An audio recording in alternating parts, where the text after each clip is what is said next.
শেষ দফায় বাংলার ৯ আসনে ভোট। এই ৯টি আসনেই ১৯-এ জিতেছিল তৃণমূল। এবার কি হবে?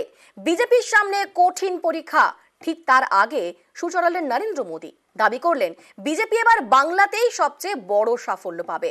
এটা কি কৌশলে বিজেপির নেতাকর্মীদের চাঙ্গা করার চেষ্টা? এ নিয়ে কটাক্ষ করেছে তৃণমূল।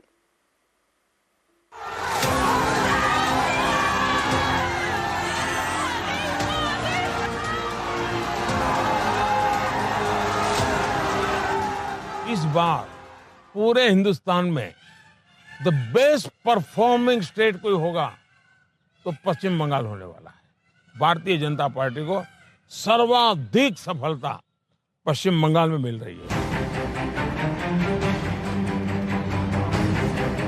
শনিবার শেষ দফার ভোট, তার আগে বিস্ফোরক নরেন্দ্র মোদী। इस बार पूरे हिंदुस्तान में द बेस्ट परफॉर्मिंग स्टेट कोई होगा तो पश्चिम बंगाल होने वाला है। भारतीय जनता पार्टी को सर्वाधिक सफलता पश्चिम बंगाल में मिल रही है।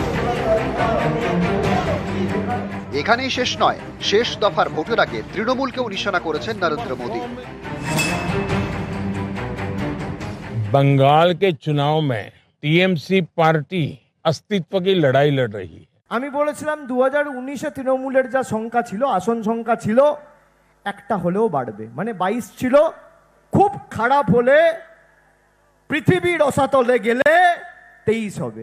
এখনো পর্যন্ত 9টা আসনে ভোটদান বাকি আছে, সপ্তম দফায় হয়নি। 33টা আসনে ভোট হয়েছে, 33টার মধ্যে তৃণমূল 23 পার করে দিয়েছে। শনিবার শেষ দফায় পশ্চিমবঙ্গের 3 জেলার 9 আসনে ভোট। দমদম, বারাসাত, বসিরহাট, যাদবপুর, জয়নগর, মথুরাপুর, ডায়মন্ড হারবার এবং কলকাতা উত্তর ও কলকাতা দক্ষিণ। 2014 সাল থেকে এই 9টি আসনই তৃণমূলের দখলে। তৃণমূলের এই শক্ত ঘাঁটিতেই শনিবার ভোট। এই 9টির মধ্যে কোনো একটি আসনে পদ্ম ফোটানোও বিজেপির কাছে বড় চ্যালেঞ্জ। তাই কি এই ভোটের আগে কৌশলে দলীয় নেতাকর্মীদের চাঙ্গা করার চেষ্টা করলেন নরেন্দ্র মোদী? সে কারণে কি এভাবে বাংলা নিয়ে সরব হলেন?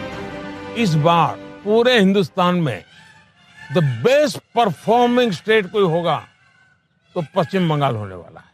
भारतीय जनता पार्टी को सर्वाधिक सफलता पश्चिम बंगाल में मिल रही है। और पश्चिम बंगाल का चुनाव एक तरफा है, जनता जनार्दन उसको लीड कर रही है। सरकार में बैठे हुए लोग, टीएमसी के लोग बौखलाए हुए हैं। দেশে যা হাওয়া তাতে তো মোদী বাবুরা একেবারে যাচ্ছেন। 34 বছরের বামফ্রন্টকে উপড়ে ফেলতে পারি। মোদীজি জেনে রেখো, তোমাকেও আমরা উপড়ে ফেলবো। নিউজ 18 বাংলা।